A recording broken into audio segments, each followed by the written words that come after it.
Welcome back to the Hyundai Studio. Time for STO Social Spotlight here on All Bets Are Off. Are you so excited for Social Spotlight? I am excited. I'm going to go. I want to put you in the spotlight, though, for a second before we go into the Social Spotlight. All right. What do you think about the Manti Te'o story, and now that the guy's voice was camouflaged as a woman's voice? I was just watching, before I came down here, his interview with Katie Couric and his parents on there. His parents, almost the entire time, were crying. Were they? Very emotional. Manti Te'o was a little jokey about things, but it just to me, did she go for it? Did Katie Couric go for it? Yeah, you know, and she because she can be tough. You know, when she was on the Today Show, she was saying, she can be very tough. Oh, really, you had no clue. You really would. They said they would try and Skype with each other, and he would always not be able to see her, but she would say, "Oh, I can see you. I don't know what's wrong with your computer, or maybe something's wrong with the camera on mine." And Katie's like, "Really? Are you the most naive person in the world?" So she a little bit, but I think it's a ridiculous story. I kind of feel bad for him. I'm sure he must be very embarrassed. So that wraps up Social Spotlight for today. Okay, we did talk about that. A lot of comments always on that. Now, usually, Jim, we post questions for the viewers on Facebook and Twitter and have them weigh in with their opinion, but since you're here today, they all wanted to ask you questions on what you thought about things, okay? All right, and not just the Browns. All right. I was surprised, right? Yeah. Okay, here we go. First up, Kenny Crawley Jr. says, Jim, on the Indians, with the additions they made offensively, can they contend in the AL Central in 2013? What do you think? No, I don't think so. I think they need more. And I think they need more. Okay. So I think that they need a little bit more. Now, they would call on, Nick Swisher did not have a huge year last year. Okay, so I think that he's going to come over here and have a big season, I mean, I know they're hoping for that.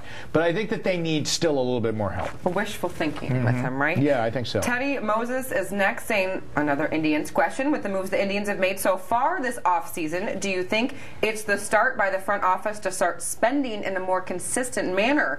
And do you think it will help get attendance up? Obviously, again, talking about Swisher. Yeah, well, I mean, I will tell you, when I saw the price level that he was at and what he was expecting, I didn't think he was going to get it, but obviously he did, and he did get it, and I was shocked that it was here. Okay. So yeah, I think it is a sign that they are going to have to start spending some money, and I would hope it raises attendance for them, because I think that's starting to become very chronic over there. You know what's happening there is that the fad of the ballpark has worn off. You know, when it first opened its doors, it was a beautiful place, and it was the place you had to be socially in Cleveland, whether or not they were good, and they were good, but socially you had to be there. You had to have tickets. But see, that's worn off now. And the weather doesn't help either, usually. No, it doesn't, because you got a small window, right? You do have a small window. And Matt Gerber would like to know, would you rather have Thome or Hafner for DH? The Hafner thing, I think, Ashley and everybody out there, Matt, is I think that contract, when you go back, when they signed that contract, and it was the last year that they went to the ALCS, and they did it at the All-Star break that year, I think that contract to Hafner strangled them, because he never lived up to that. Okay, he never lived up to that pay, or he could not give them those numbers. And then, of course, his injuries, and he only played in 66 games last year. And we did post that question yesterday when Andre Knott was here, who the fans would like back. Most of them said neither, so that was the consensus. Yeah, now the other guy's old. Yeah, I mean, neither. And he only had, what, 8 homers last year, I think? They said get them both, and then at least we'd have a DH for every single game. So it was a clever twist on that. That's a good way to look at it. And of course, we have to have some football questions. George Harvis, do you think Michael Vick will be part of the dog pound?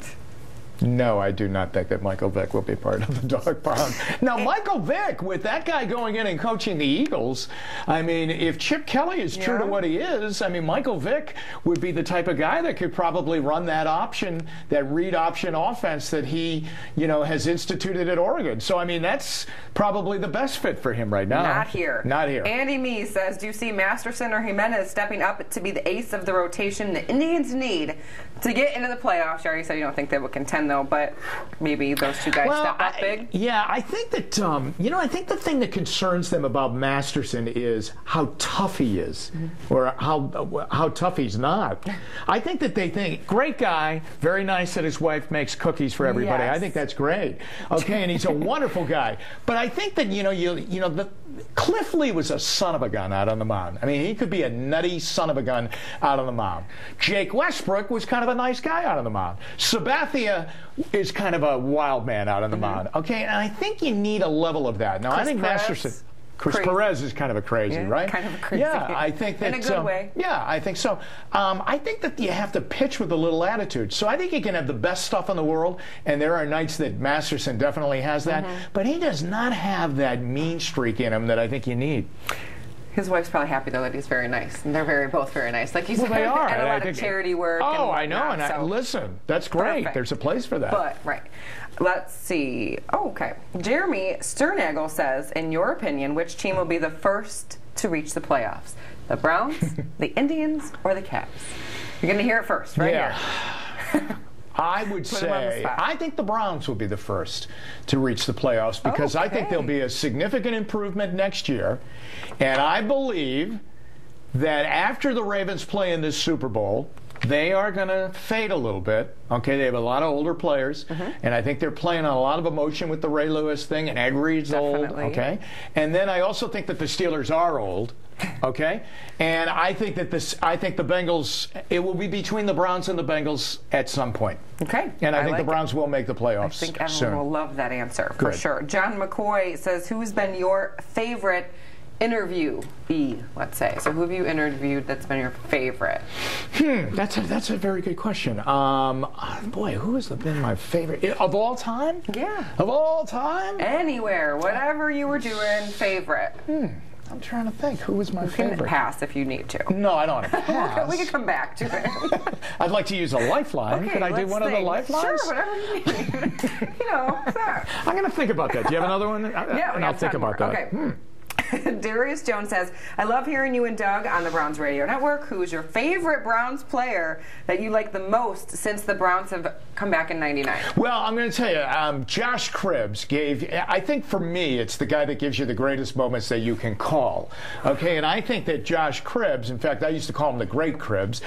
Josh, I should stay with it. He hasn't been that great in the last year, but I think that I thought that he best represented what the Cleveland Browns were all about. I mean, he was an undrafted free agent, played at Kent, made the team as a special teams guy, was a quarterback in college and an exciting guy. So I think it's been Cribbs because of some of the amazing plays he's made. He definitely is a huge fan favorite. Richard Crow says, what do you think of hiring Chudzinski and Lombardi? Do you think we'll be in the same boat 2 or 3 years from now, or will it change and be a contender? Well, if we're in the same boat, we will definitely change, and we will not be with Lombardi and Chudzinski if that happens.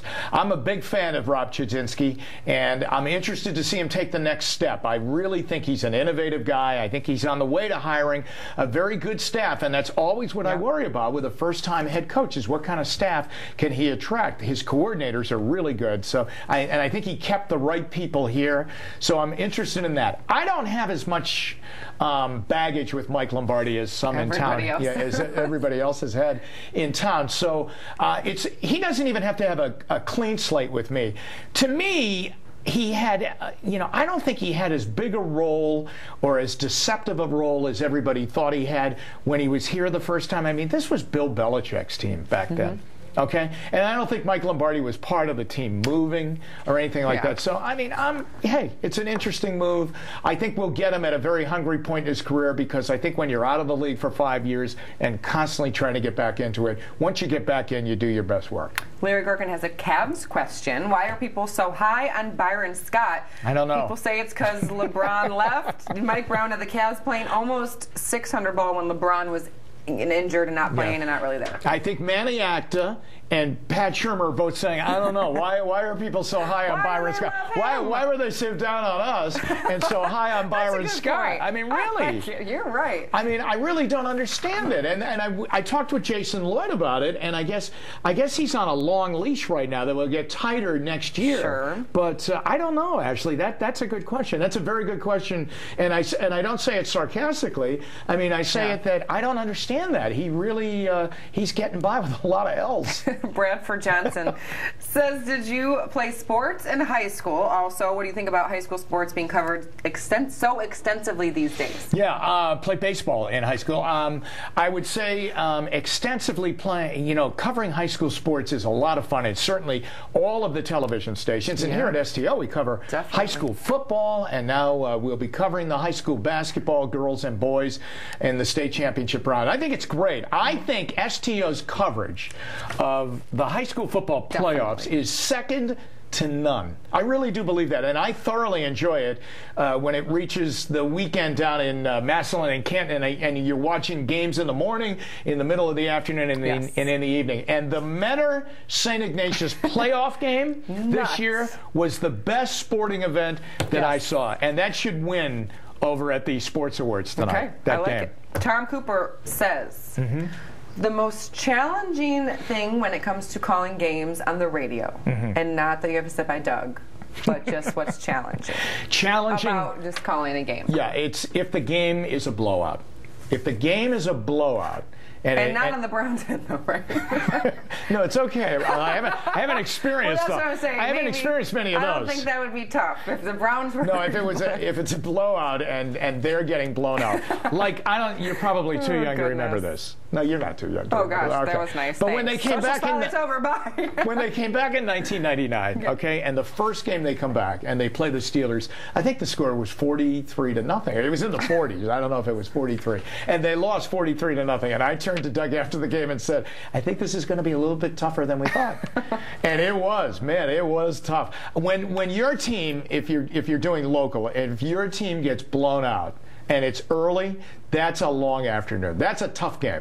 That's when you're talking about, Doug, did you know that he was an English major but a poetry minor in college? A lot of silence, right? Just a drawn out end to the question. Very tough. Now Doc Rocco wants your honest, objective, outside-looking-in opinion on DeQuell Jackson.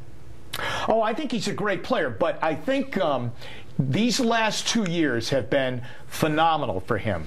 Now, I'm not sure that the Browns changing back to a 3-4 defense is going to be the best thing for him at this point in his career. I think he was a perfect middle linebacker in the 4-3. So, I mean, his best friends, and he should have taken them out to dinner every night that they were going to go out to dinner, would have been Phil Taylor and Ataba Rubin, because they kept him, in football terms, they kept him clean. Okay, they kept blockers off him and allowed him to scrape and do all kinds of things and make plays.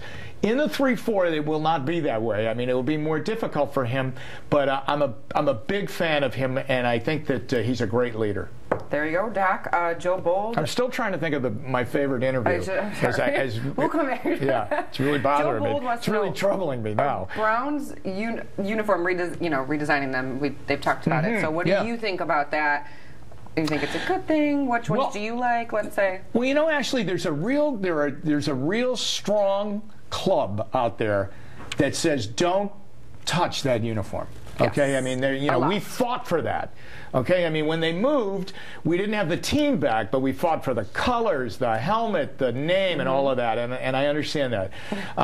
So, I wouldn't mind seeing some variations on it. I'm all for keeping the helmet the way it is, but I wouldn't mind seeing some variations of it. And there was a time when they did wear the brown pants. I didn't think it looked all that bad sometimes.